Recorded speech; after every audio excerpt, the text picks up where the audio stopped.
Chinakakani shine ఆనంద శరణాలయంను గురువారం రాత్రి ఏపీఎస్పీ రేంజ్ డీఐజీ రాజకుమారి ఐపీఎస్ సందర్శించారు. తమ కుమార్తె దాసరి చెన్నసుమ జన్మదినోత్సవం సందర్భాన్ని పురస్కరించుకుని ఆశ్రమంలోని బాల బాలికలకు స్వీట్స్ పంపిణీ చేశారు.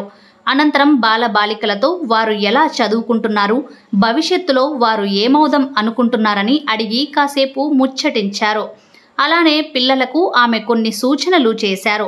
శరణాలయం నిర్వాహకులు అన్ని వసతులు కల్పిస్తున్నారని, అందరూ బాగా చదువుకోవాలన్నారు. పిల్లలు బాగా చదువుకుంటే పెద్దయ్యాక వారు కూడా పేదలకు సేవ చేయవచ్చని అన్నారు. భారత రాజ్యాంగ నిర్మాత డాక్టర్ బిఆర్ అంబేద్కర్ కూడా చదువుకునే అవకాశాలు లేనప్పుడు కొంతమంది ఆయనకు కూడా స్పాన్సర్ చేశారని, ఆయన భారత రాజ్యాంగ నిర్మాతగా దేశానికి దిక్సూచి అయ్యారని పిల్లలకు వివరించారు. పిల్లలు అలాంటి మహనీయులను ఆదర్శంగా తీసుకొని దేశం గర్వించదగ్గ పౌరులుగా ఎదగాలని ఆమె అన్నారు. ఈ కార్యక్రమంలో Shine Foundation chairman DG Nayak, శరణాలయం నిర్వాహకురాలు శ్రీమతి సంధ్యారాణి తదితరులు పాల్గొన్నారు.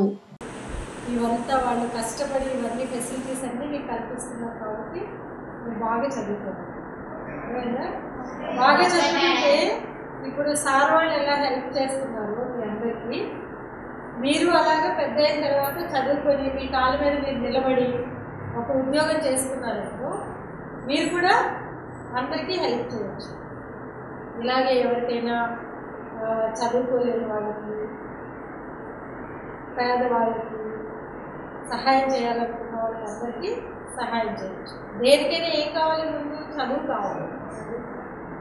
మీ అందరికీ చదువుకునే అవకాశం కల్పించారు కదా. ఇలా చదువుకునే అవకాశం కూడా లేకుండా చాలామంది ఉన్నారు. కానీ మీ అందరికీ మంచి మనసుతో వీళ్ళందరూ కూడా చెప్పే దగ్గరికి తీసి బాగా చదివిస్తున్నారు కాబట్టి బాగా చదువుకోండి.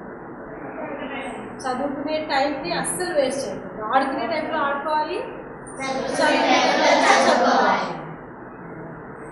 ఓకే, ఎవరెవరు ఏమేమి అవుతారు? ఇంజనీర్స్ ఎవరవుతారు? దేశంలో నడుస్తుందంటే వాళ్ళు రాసిన రాజ్యాంగం. వాళ్ళందరూ ఏం చేశారు? బాగా చదువుకున్నారు. అంబేద్కర్ గారికి కూడా చదువుకునే అవకాశం లేకపోతే ఇలాగనే ఆయన కూడా స్పాన్సర్స్ చేశారు. గైక్వాడ్ మహారాజు గారు వాళ్ళందరూ కూడా స్పాన్సర్ చేసి ఆయన చదివిస్తే బాగా చదువుకొని మరి భారతదేశానికి ఒక దిక్సూచి అయ్యారు. అలాగా ఎంతోమంది, జ్యోతిరావు పూలే,